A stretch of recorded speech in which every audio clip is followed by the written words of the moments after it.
मनुष्य के बारे में कहा जाता है कि अगर वह गिरना चाहे तो असुरों से नीचे गिर सकता है और उठना चाहे तो देवताओं से ऊपर उठ सकता है।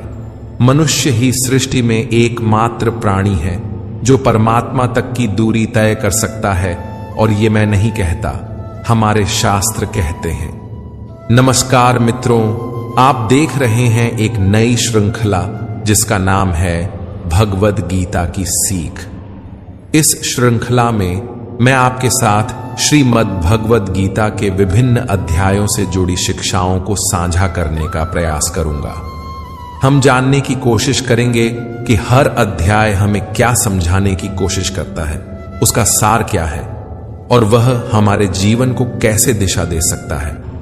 मेरा उद्देश्य यही रहेगा कि आपके भीतर शास्त्रों को पढ़ने और समझने की जिज्ञासा जागृत हो। जय श्री राधे कृष्ण मित्रों, आपका हार्दिक स्वागत है आपके अपने चैनल प्रेरणा पुंज पर, जहां हम आपके जीवन को सकारात्मक दिशा देने का प्रयास करते रहते हैं। हम आपसे आग्रह करते हैं कि इस वीडियो को अंत तक जरूर देखें, और अगर आपको हमारा यह प्रयास पसंद आए तो वीडियो को लाइक करें और नीचे कमेंट में जय श्री राधे कृष्ण लिखें। साथ ही हमारे चैनल को सब्सक्राइब करें और बेल आइकन को दबाएं ताकि हमारे नए प्रेरणादायक वीडियो सबसे पहले आपके पास पहुंचे। तो चलिए आगे बढ़ते हैं। श्रीमद् भगवद गीता के बारे में कहा गया है, एकम शास्त्रम देवकी पुत्र गीतम, एको देवो देवकी पुत्र एव च, मंत्रोपि एकम तस्य नामानि, यानी कर्मापि एकम तस्य देवस्य सेवा। अर्थात एकमात्र शास्त्र जो भगवान के श्रीमुख से प्रकट हुआ है वह है श्रीमद् भगवद गीता। जब महाभारत के महासंग्राम में अर्जुन संशय और मोह से ग्रस्त होकर अपने कर्तव्य से विमुख होने लगा, तब भगवान श्री कृष्ण ने उसे जो दिव्य उपदेश दिया वही गीता है, जो संपूर्ण मानवता के लिए मार्गदर्शक बन गई। इस सृष्टि में यदि कोई एक पूजनीय देव हैं तो वे हैं भगवान श्री कृष्ण। यदि कोई एक मंत्र है तो वह है उनका नाम।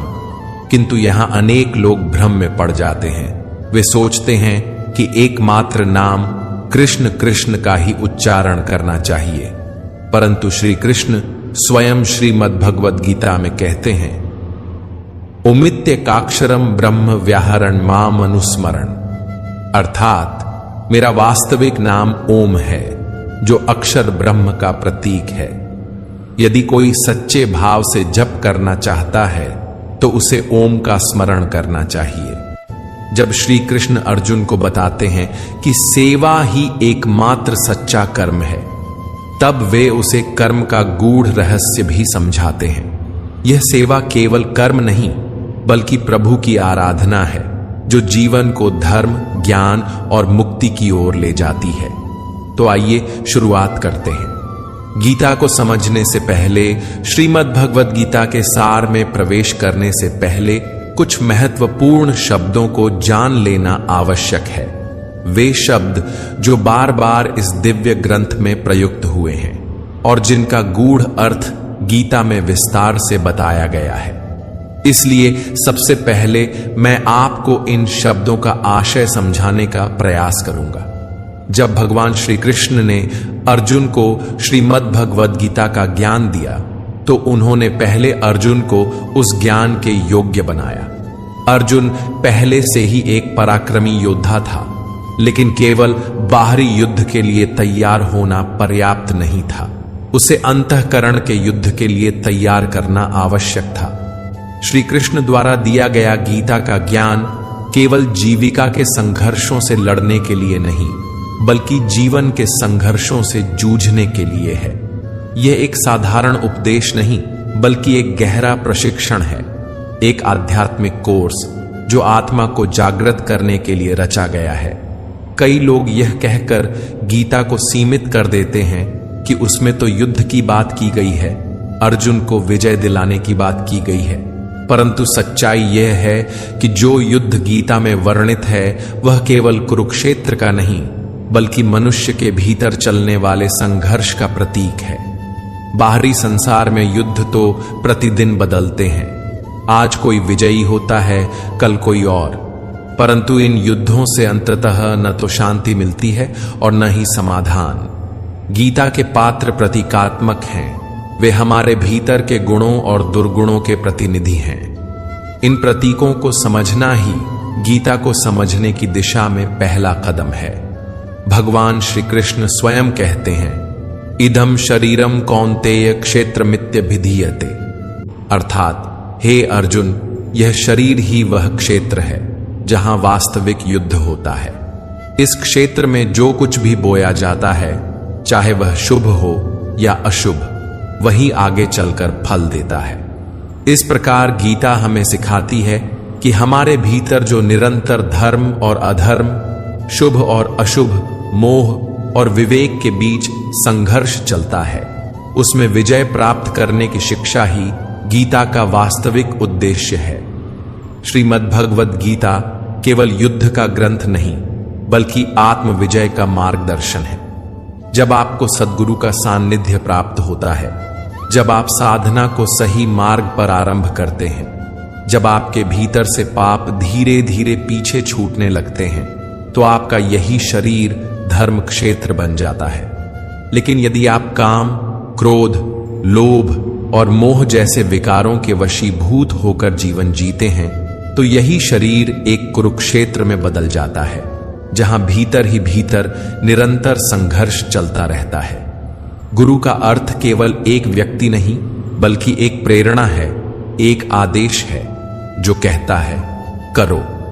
यह एक प्रेरणास्पद पुकार है, क्योंकि हमारा चंचल मन और शरीर हर समय किसी न किसी क्रिया में लगा रहता है। जब हम कुछ भी नहीं कर रहे होते, तब भी हमारा मन सपने देखता रहता है, विचार करता है, कहीं न कहीं संलग्न रहता है। यदि हम प्रकृति और विषय वासनाओं की ओर आकर्षित होते हैं, तो हमारा शरीर कुरुक्षेत्र बन जाता है, जहां मोह, द्वेष और अज्ञान की सेनाएं आपस में टकराती हैं। परंतु जब हम परमात्मा की ओर मुड़ते हैं, उनके मार्ग पर चलने लगते हैं, तब यही शरीर धर्म क्षेत्र बन जाता है, जहां शांति, विवेक और आत्मज्ञान की विजय होती है। यही वास्तविक संघर्ष है धर्म क्षेत्र और कुरुक्षेत्र के बीच, और यह संघर्ष हमारे भीतर ही घटित होता है। अब जब बात धर्म क्षेत्र और कुरुक्षेत्र की हो रही है, तो यह समझना आवश्यक है कि हमारे अंतःकरण में दो प्रमुख प्रवृत्तियां सदैव सक्रिय रहती हैं, देवी संपदा और आसुरी संपदा। देवी संपदा का प्रतिनिधित्व करते हैं पुण्य रूपी पांडु और कर्तव्य रूपी कुंती। जब तक पुण्य का प्रकाश जागृत नहीं होता, तब तक हम अपने कार्यों को केवल सामाजिक या व्यावहारिक कर्तव्य समझकर करते हैं। लेकिन जैसे ही पुण्य जागता है, जैसे ही आत्मा में प्रकाश होता है, तभी देवी संपदा सजीव हो जाती है, और तभी हम सच्चे अर्थों में अपने कर्तव्यों को पहचान पाते हैं। क्योंकि बिना पुण्य के कर्तव्य केवल एक बोझ बन जाता है, लेकिन जब पुण्य जागृत होता है, तब कर्तव्य सेवा बन जाता है, योग बन जाता है, ईश्वर का माध्यम बन जाता है। कुंती ने पुण्य के जागृत होने से पहले, यानी पांडु के प्रकट होने से पहले, जो कुछ प्राप्त किया वह था कर्ण। कर्ण कोई साधारण पात्र नहीं है, वह हमारे भीतर जमी बंधनकारी रूढ़ियों का प्रतीक है। वे रूढ़ियां जो हमें बचपन से संस्कारों, मान्यताओं और सामाजिक मर्यादाओं के रूप में सिखा दी जाती है। कर्ण हमारे मन की वह परत है जो सच्चाई से पहले बनती है, जो जन्म से पहले नहीं, पर समझ के पहले से हमारे भीतर सक्रिय हो जाती है। यही कर्ण जब हमारे जीवन पर हावी रहता है, तब हम समाज और परंपराओं के अनुसार निर्णय लेते हैं, आत्मा की पुकार को दबाकर। परंतु जिस दिन पुण्य जागृत होता है, उसी दिन देवी संपदा भी प्रकट हो जाती है। और जब यह संपदा जागृत होती है, तो हमारे अंतःकरण में धर्म रूपी युधिष्ठिर का जन्म होता है, अनुराग रूपी अर्जुन उत्पन्न होता है। वह अर्जुन जो भगवान की ओर आकर्षित होता है। जिसने यह निर्णय ले लिया है कि उसे ईश्वर को पाना है, उस दिव्य ज्ञान को समझना है। और जब इस अनुराग का अंकुर आपके भीतर फूट पड़ता है, तभी आप भगवद गीता को समझने योग्य बनते हैं। फिर आपके भीतर भाव रूपी भीम जागृत होता है, वह प्रबल भावना जो धर्म के लिए हर चुनौती से टकराने को तैयार रहती है। नियम रूपी नकुल आपके जीवन में व्यवस्था लाता है, अनुशासन की भावना लाता है। सत्संग रूपी सहदेव आपको सत्संग की ओर, ज्ञान की ओर, साधुजनों की ओर ले जाता है। और साथ ही सात्विकता रूपी सात्विकी भी आपके स्वभाव में समा जाती है, जो आपके जीवन को निर्मल बनाती है। यही सात्विक प्रवृत्तियां जब एक साथ जागृत होती हैं, तो आपका मन कर्तव्य के द्वारा भाव पर विजय की ओर अग्रसर होता है। और यही कुंती भोज कहलाता है, जहां कर्म और भावना का संतुलन होता है। इन सातों प्रवृत्तियों को 7 अक्षौहिणी सेनाओं के रूप में दर्शाया गया है। अक्ष का अर्थ है दृष्टि, वह दृष्टिकोण जो सत्य की ओर देखता है। ये 7 सीढ़ियां हैं, 7 भूमिकाएं हैं जो हमें परमात्मा तक की यात्रा पर ले जाती हैं। ये गणनाएं केवल प्रतीक नहीं, बल्कि आत्मिक विकास के 7 चरण हैं। और ये प्रवृत्तियां, ये दिव्य शक्तियां अनंत हैं, सीमाहीन हैं। अब यदि हम आसुरी संपदा की बात करें, यानी कि उस कुरुक्षेत्र की जो हमारे भीतर ही उभरता है, तो उसमें शामिल होती हैं हमारी 10 इंद्रियां और एक चंचल मन। ये मिलकर कुल 11 सेनाएं बनाती हैं, जो आसुरी प्रवृत्तियों का प्रतिनिधित्व करती हैं। इस कुरुक्षेत्र का राजा है धृतराष्ट्र, वह व्यक्ति जो सत्य को जानता है, जिसने धर्म के उपदेश सुने हैं, लेकिन फिर भी आंखें मूंद कर जीता है, वह धृतराष्ट्र है। वह अज्ञानता का प्रतीक है। उसे अपने मोह से अधिक कुछ नहीं दिखता। उसकी जीवन संगिनी है गांधारी, जो हमारी इंद्रियों पर आधारित प्रवृत्ति का प्रतिनिधित्व करती है, जो जानबूझकर अपनी आंखों पर पट्टी बांध लेती है, जिससे सत्य दिखाई ही ना दे। इन दोनों के संतान रूप में मोह का प्रतिनिधित्व करता है दुर्योधन। वही मोह जो सभी समस्याओं का मूल है, वही जो हमें संसार से बांध कर रखता है। इसके बाद आता है दुर्बुद्धि रूपी दुशासन, जिसकी बुद्धि भ्रष्ट हो चुकी है और जो सही गलत का भेद करना भूल गया है। फिर आते हैं भीष्म, जो भ्रम का प्रतीक है। भ्रम के कारण ही मनुष्य जीवन भर किसी एक सत्य को पकड़ नहीं पाता। इन पात्रों और प्रवृत्तियों का विस्तार गीता में प्रतीकात्मक भाषा में किया गया है, ताकि हम अपने भीतर चल रहे धर्म और अधर्म के युद्ध को पहचान सकें और जीत का मार्ग चुन सकें। इनके बारे में आगे विस्तार से बात करेंगे।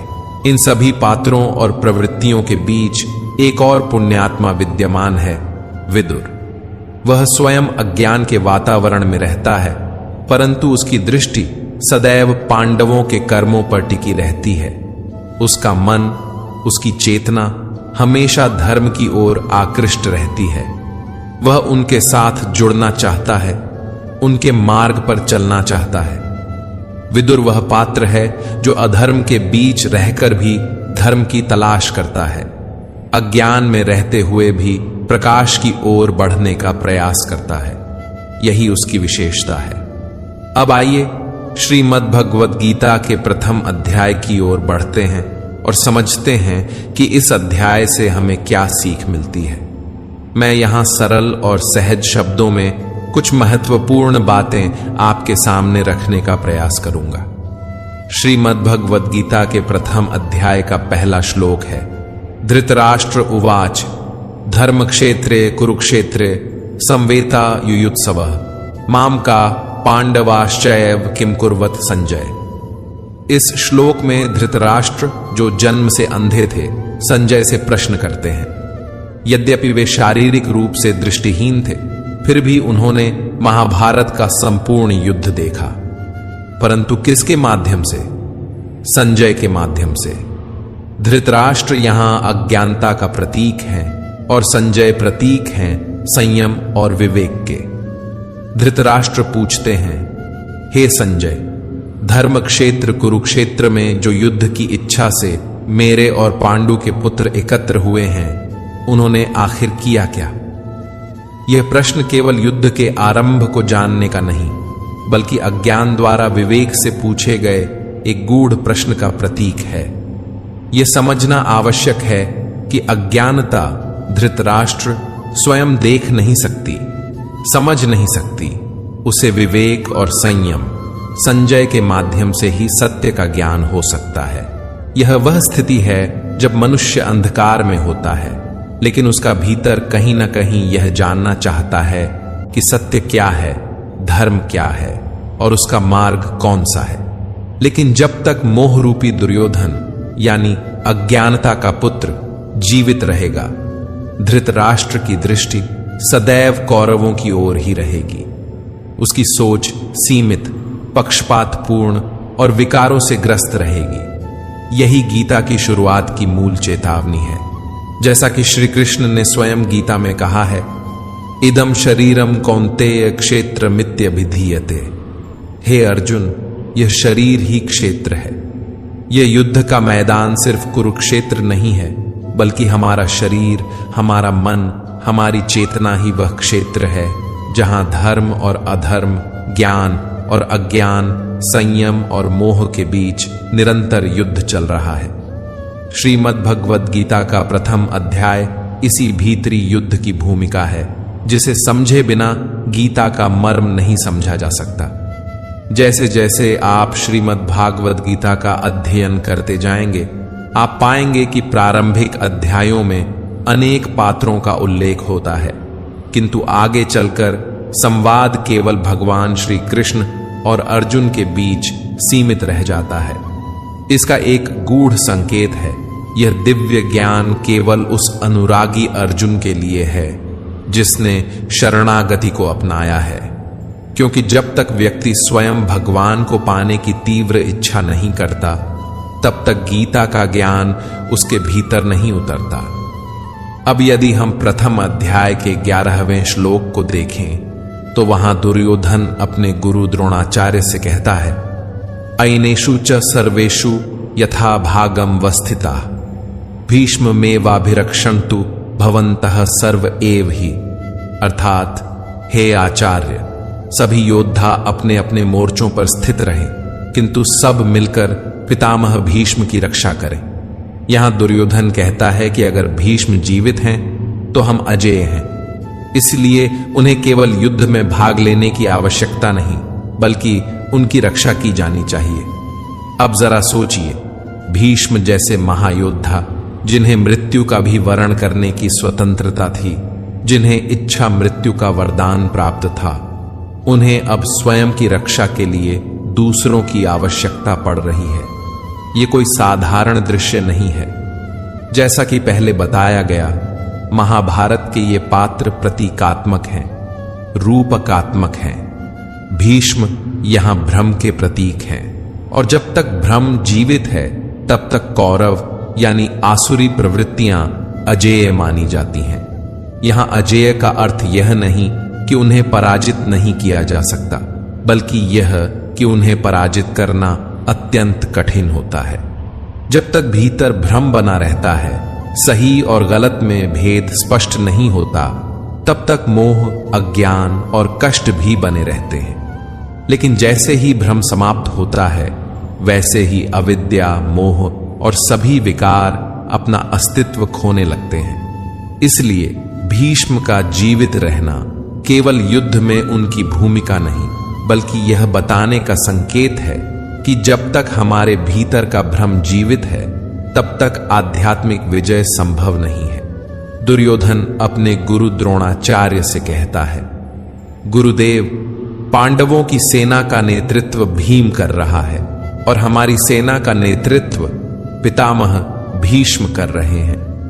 यह बात केवल युद्ध के प्रबंध की नहीं, बल्कि एक गहरा प्रतीक है। भीम यहां भाव का प्रतीक है, और केवल भावों में ही परमात्मा का वास होता है।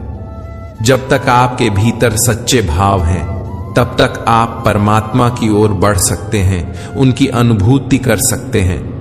लेकिन जब तक भीतर भ्रम जीवित है, जिसे भीष्म के रूप में दर्शाया गया है, तब तक आपकी चेतना आसुरी संपदा से घिरी रहती है और यह भ्रम बना रहता है कि असली सुख तो संसार के भोगों में है। इस समय जो राजा है वह मोह रूपी दुर्योधन है। वही संवाद कर रहा है गुरु द्रोणाचार्य से, जो द्वैत बुद्धि का प्रतीक है। द्वैत यानी मैं अलग हूं और परमात्मा अलग है। जब तक यह अनुभूति बनी रहती है कि हम और ईश्वर अलग हैं, तब तक वह द्रोणाचार्य जीवित रहते हैं। आचार्य द्रोण के बारे में कहा जाता है कि जब तक उनके हाथ में शस्त्र है, उन्हें कोई पराजित नहीं कर सकता।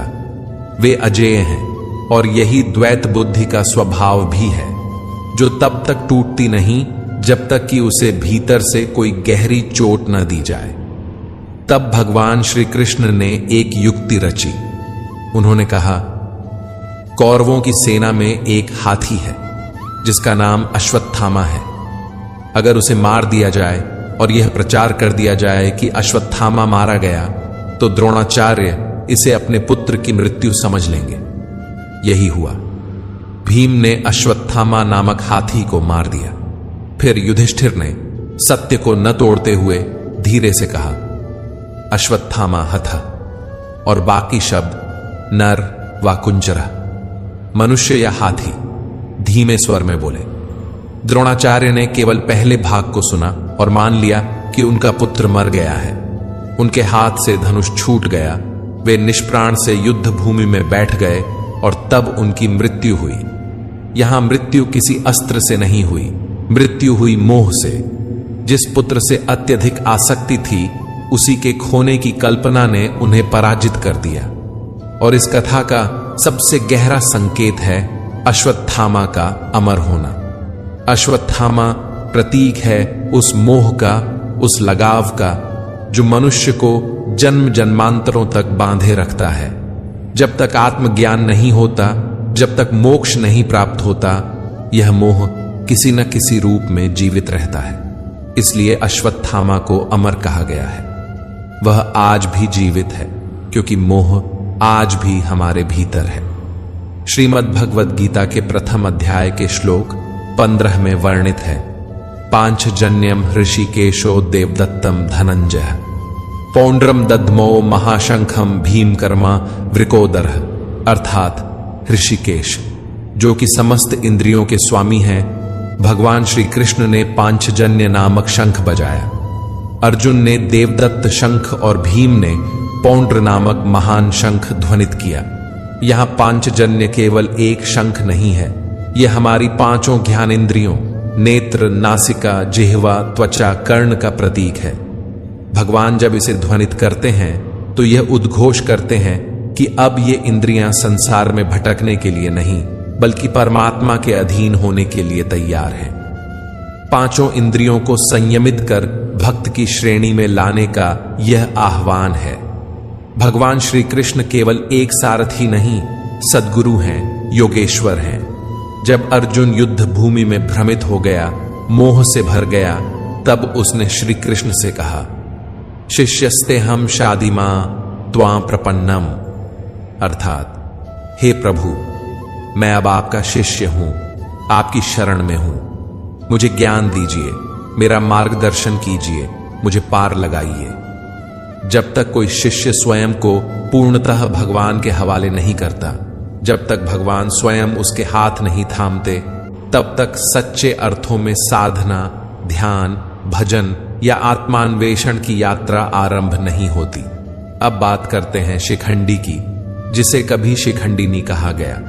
यह नाम मात्र एक योद्धा का नहीं, बल्कि एक गहरा प्रतीक है। यथार्थ गीता में स्वामी जी कहते हैं कि शिखंडी का अर्थ है शिखा सूत्र का त्याग, अर्थात जब व्यक्ति अपने बाह्य आडंबर, जातिगत अभिमान, कर्मकांड की दिखावे वाली प्रवृत्तियों को त्याग देता है, जब वह केवल सत्य की खोज में लग जाता है, तब वह शिखंडी बनता है। और भीष्म, जो भ्रम का प्रतीक है, वह उसी शिखंडी के माध्यम से पराजित होते हैं। शिखंडी हमें याद दिलाता है कि मोक्ष की ओर बढ़ने के लिए बाह्य धार्मिकता का त्याग और आंतरिक ईमानदारी जरूरी है। जब तक शिखा सूत्र, जात पात, आडंबर नहीं टूटते, तब तक भीष्म रूपी भ्रम अजेय बना रहता है। शिखा उस लक्ष्य का प्रतीक है जिसे मनुष्य को अपने जीवन में प्राप्त करना होता है। वह परम लक्ष्य, वह परमात्मा की प्राप्ति। और सूत्र हमारे भीतर जड़े हुए संस्कारों का प्रतीक है। वे संस्कार जो जन्मों से हमारे साथ चले आ रहे हैं, जो हमें बार बार मोह, भय, क्रोध, लोभ, अहंकार जैसे बंधनों की ओर खींचते हैं। जब तक मनुष्य अपने लक्ष्य को पूरी तरह प्राप्त नहीं कर लेता, जब तक वह ईश्वर से एकाकार नहीं हो जाता, तब तक ये संस्कार उसे जकड़े रहते हैं, उसे बांधे रखते हैं। इसलिए जब कोई साधक साधना के पथ पर होता है, तब वह अभी एक पथिक होता है, एक साधनरत यायावर। लेकिन जिस क्षण वह अपने जीवन के अंतिम लक्ष्य को प्राप्त कर लेता है, आत्मबोध को पा लेता है, उसी क्षण ये संस्कार, ये पीछे बंधी डोर स्वयं टूट जाती है। तब जाकर सच्चा त्याग, सच्चा संन्यास संभव हो पाता है और उसी क्षण भीष्म रूपी भ्रम का अंत हो जाता है। यही प्रतीक है शिखंडी द्वारा भीष्म के वध का। अब आते हैं श्रीमद् भगवद गीता के प्रथम अध्याय की ओर। इस अध्याय के आरंभिक भाग में पात्रों का परिचय होता है। कौन कौन योद्धा है, कौन महारथी कहां खड़ा है, किसके हाथ में कौन सा शंख है, कौन सेना का नेतृत्व कर रहा है। लेकिन जैसे ही यह अध्याय आगे बढ़ता है, मंच पर केंद्र में आता है अर्जुन। वह अर्जुन जो युद्ध भूमि के बीच अपने रथ को खड़ा करवाना चाहता है। वह श्री कृष्ण से निवेदन करता है, हे माधव, मेरा रथ दोनों सेनाओं के बीच ले चलो, ताकि मैं देख सकूं कि कौन कौन लोग युद्ध के लिए एकत्रित हुए हैं। भगवान श्री कृष्ण रथ को आगे बढ़ाते हैं और अर्जुन को उनके सामने खड़े कुटुंबियों, मित्रों, गुरुजनों को दिखाते हैं। जब अर्जुन अपने सगे संबंधियों को सामने देखता है, कोई मामा है, कोई दादा, कोई भाई है, कोई ससुर है, तब उसके भीतर गहरी हलचल शुरू हो जाती है। अर्जुन का हृदय कांपने लगता है, उसका शरीर शिथिल हो जाता है, उसके हाथ से गांडीव धनुष गिर जाता है, उसकी त्वचा जलने लगती है, मन असमंजस में डूब जाता है और वह युद्ध से पीछे हटने लगता है। उसे लगता है कि यह युद्ध केवल रक्त और मांस का संघर्ष नहीं, यह अपनों के विरुद्ध खड़े होने की पीड़ा है। यहीं से गीता का असली संवाद आरंभ होता है, जब संघर्ष बाहरी नहीं बल्कि आंतरिक हो जाता है, जब एक योद्धा का द्वंद्व केवल युद्ध भूमि का नहीं, आत्मा का हो जाता है। और इसी द्वंद्व को मिटाने के लिए श्री कृष्ण ज्ञान का दीपक जलाते हैं। अर्जुन के लिए यह युद्ध असमंजस और पीड़ा से भरा हुआ है। उसे समझ नहीं आता कि यह कैसा युद्ध है जिसमें दोनों पक्षों में अपने ही लोग खड़े हैं, गुरुजन, संबंधी, कुटुंबी। वह युद्ध भूमि में खड़ा तो है, परंतु उसके भीतर गहरी हलचल मची हुई है। वह श्री कृष्ण से कहता है, हे माधव, मेरे शरीर में कंपन हो रहा है, मेरा गांडीव हाथ से गिर रहा है और मेरी त्वचा जल रही है। यह युद्ध तो मुझे विनाश की ओर ले जाता प्रतीत हो रहा है, न कि कल्याण की ओर। अर्जुन इस क्षण तक श्री कृष्ण को केवल एक मित्र मानता है, एक सखा, एक सारथी। वह अब भी यह नहीं जानता कि सामने जो खड़ा है वह स्वयं परमेश्वर का अवतार है, वही योगेश्वर है जो उसे शीघ्र ही गीता का दिव्य ज्ञान देने वाले हैं। यह वही श्री कृष्ण हैं जिनका विराट स्वरूप उसे 11वें अध्याय में देखने को मिलेगा। लेकिन अभी तक उसकी दृष्टि मोह के पर्दे से ढकी हुई है। अर्जुन के भीतर जो द्वंद्व है वह केवल व्यक्तिगत नहीं है, वह सामाजिक भी है। प्रथम अध्याय के 41वें श्लोक में वह कहता है, अधर्माभिभवात् कृष्ण प्रदुष्यन्ति कुलस्त्रिय स्त्रीषु दुष्टासु वार्ष्णेय जायते वर्ण संकर। हे कृष्ण, जब अधर्म बढ़ता है तो कुल की स्त्रियां दूषित हो जाती हैं और स्त्रियों के दूषित होने से वर्ण संकर संतानों की उत्पत्ति होती है। यह अर्जुन की उस पुरातन सामाजिक मान्यता का प्रतिबिंब है जिसमें कुल की मर्यादा स्त्रियों की शुद्धता पर आधारित मानी जाती थी। अर्जुन इस मान्यता के आधार पर युद्ध को टालने के तर्क गढ़ रहा है, परंतु यही वह क्षण है जब श्री कृष्ण का मौन टूटता है। आगे चलकर वह स्पष्ट करते हैं कि सच्चा धर्म बाह्य कुलों की शुद्धता नहीं बल्कि अंतःकरण की शुद्धता है। वे यह समझाते हैं कि यदि किसी के मन में भ्रम है, मोह है, द्वेष है, तो उसका हर निर्णय अपवित्र होगा, चाहे वह कुल की रक्षा के नाम पर हो या किसी आदर्श के नाम पर। भगवान श्री कृष्ण आगे यह भी स्पष्ट करते हैं कि जब कोई भक्त, चाहे वह वर्ण, लिंग, कुल या जाति से जो भी हो, पूर्ण श्रद्धा और समर्पण से आराधना करता है तो वह मेरी दृष्टि में पूर्ण रूप से शुद्ध और मोक्ष का अधिकारी होता है।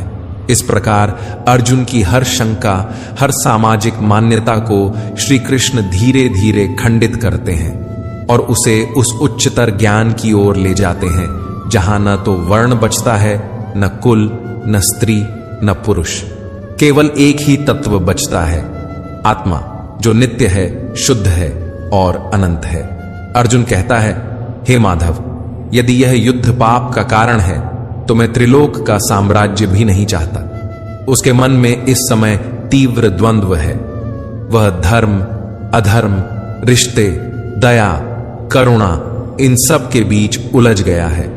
उसे यह युद्ध केवल रक्तपात और अपने ही संबंधियों की हत्या जैसा प्रतीत होता है और इसी भ्रम में वह युद्ध से पीछे हट जाता है। अध्याय के अंत तक अर्जुन, जो अभी तक रणभूमि में सीना तान कर खड़ा था, अब धीरे धीरे पीछे हटता है और अंततः वह अपने रथ के पिछले हिस्से में बैठ जाता है। उसका गांडीव हाथ से गिर चुका है, शरीर शिथिल हो गया है और आंखों से आंसू बहने लगे हैं। यह उसकी आंतरिक पराजय है, संशय और मोह का प्रत्यक्ष रूप। जब अर्जुन दोनों सेनाओं का निरीक्षण करता है तो उसे सामने कोई शत्रु नहीं दिखाई देता। उसे केवल अपने ही लोग नजर आते हैं। दादा, मामा, गुरु, भाई, साले, पुत्रवत संबंध सब वही हैं और यही पारिवारिक मोह उसकी सबसे बड़ी बाधा बन जाता है। जो भी व्यक्ति भक्ति का मार्ग अपनाता है, जो प्रभु की शरण में जाना चाहता है, उसका पहला द्वार यही होता है, मोह से मुक्ति का। जब तक मोह है तब तक विवेक जन्म नहीं ले सकता और जब विवेक जागता है तब सच्चे अर्थों में गीता का ज्ञान प्रवेश करता है। अर्जुन के मन में उस समय यह भ्रम भी था कि वह सनातन धर्म की रक्षा कर रहा है, कि इस युद्ध से वह अधर्म रोक सकता है, परंतु वह यह भूल गया था कि जो उसके सारथी हैं वे कोई सामान्य मित्र नहीं, स्वयं प्रभु श्री कृष्ण हैं। यह समझ अर्जुन को अभी नहीं थी, लेकिन जैसे ही वह समझेगा उसका दृष्टिकोण बदल जाएगा। इसीलिए श्रीमद् भागवत गीता का यह प्रथम अध्याय अर्जुन विषाद योग कहलाता है, अर्थात वह अध्याय जिसमें अर्जुन संशय, दुख और मोह से घिरा हुआ है। स्वामी जी ने इसे संशय विषाद योग कहा है क्योंकि यह केवल शोक नहीं बल्कि अज्ञान और भ्रम से उत्पन्न संशयों का योग है। यह वही चरण है जब साधक मार्ग पर तो होता है लेकिन पीछे खींच जाता है, परंतु यही वह मोड़ है जहां से भगवान श्री कृष्ण का उपदेश प्रारंभ होता है और फिर एक एक करके वे अर्जुन की हर शंका, हर प्रश्न का उत्तर देते हैं, उसे यथार्थ धर्म का बोध कराते हैं और वही यथार्थ ज्ञान हम सबके लिए भी श्रीमद् भागवत गीता में संचित है। मित्रों, अर्जुन विषाद योग केवल एक युद्ध भूमि का दृश्य नहीं है बल्कि हमारे भीतर चल रहे संघर्ष का प्रतीक है। जब भक्त ईश्वर की ओर बढ़ता है तो पहली बाधा मोह, भय और संशय बनकर आती है। अर्जुन का टूटना, गांडीव का गिरना, ये सब आत्मज्ञान की यात्रा की शुरुआत है। अब अगला अध्याय गीता का दूसरा अध्याय वहीं से शुरू होगा जहां से भगवान श्री कृष्ण का उपदेश शुरू होता है, जहां से संशय का अंत और समाधान का आरंभ होता है। और यह समाधान केवल अर्जुन का नहीं, यह हम सब का है। यह गीता केवल शास्त्र नहीं है, यह जीवन का मार्ग है जो हमें जीवन के रण में अडिग बनाता है। हम सब भी नया दृष्टिकोण पाएंगे। मित्रों, आज के लिए बस इतना ही। अगर आपको यह वीडियो पसंद आया हो तो इसे लाइक करें और अपने परिजनों के साथ ज्यादा से ज्यादा शेयर करें। कमेंट में जय श्री राधे कृष्ण लिखना न भूलें और ऐसे ही और ज्ञानवर्धक वीडियो देखने के लिए हमारे चैनल को सब्सक्राइब करें और घंटी का बटन भी दबाएं। अंत तक मुझे सुनने के लिए आपका बहुत बहुत धन्यवाद। जय श्री राधे कृष्ण। राधे राधे।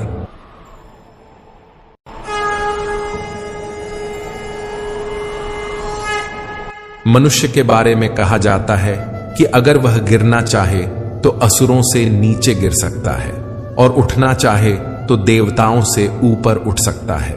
मनुष्य ही सृष्टि में एकमात्र प्राणी है जो परमात्मा तक की दूरी तय कर सकता है, और ये मैं नहीं कहता, हमारे शास्त्र कहते हैं। नमस्कार मित्रों, आप देख रहे हैं एक नई श्रृंखला जिसका नाम है भगवद गीता की सीख। इस श्रृंखला में मैं आपके साथ श्रीमद् भगवद गीता के विभिन्न अध्यायों से जुड़ी शिक्षाओं को साझा करने का प्रयास करूंगा। हम जानने की कोशिश करेंगे कि हर अध्याय हमें क्या समझाने की कोशिश करता है, उसका सार क्या है और वह हमारे जीवन को कैसे दिशा दे सकता है। मेरा उद्देश्य यही रहेगा कि आपके भीतर शास्त्रों को पढ़ने और समझने की जिज्ञासा जागृत हो। जय श्री राधे कृष्ण। मित्रों, आपका हार्दिक स्वागत है आपके अपने चैनल प्रेरणा पुंज पर, जहां हम आपके जीवन को सकारात्मक दिशा देने का प्रयास करते रहते हैं। हम आपसे आग्रह करते हैं कि इस वीडियो को अंत तक जरूर देखें, और अगर आपको हमारा यह प्रयास पसंद आए तो वीडियो को लाइक करें और नीचे कमेंट में जय श्री राधे कृष्ण लिखें। साथ ही हमारे चैनल को सब्सक्राइब करें और बेल आइकन को दबाएं ताकि हमारे नए प्रेरणादायक वीडियो सबसे पहले आपके पास पहुंचे। तो चलिए आगे बढ़ते हैं। श्रीमद् भगवद गीता के बारे में कहा गया है, एकम शास्त्रम देवकी पुत्र गीतम, एको देवो देवकी पुत्र एव च, मंत्रोपि एकम तस्य नामानि, यानी कर्मापि एकम तस्य देवस्य सेवा। अर्थात एकमात्र शास्त्र जो भगवान के श्रीमुख से प्रकट हुआ है वह है श्रीमद् भगवद गीता। जब महाभारत के महासंग्राम में अर्जुन संशय और मोह से ग्रस्त होकर अपने कर्तव्य से विमुख होने लगा, तब भगवान श्री कृष्ण ने उसे जो दिव्य उपदेश दिया वही गीता है, जो संपूर्ण मानवता के लिए मार्गदर्शक बन गई। इस सृष्टि में यदि कोई एक पूजनीय देव हैं तो वे हैं भगवान श्री कृष्ण। यदि कोई एक मंत्र है तो वह है उनका नाम। किंतु यहां अनेक लोग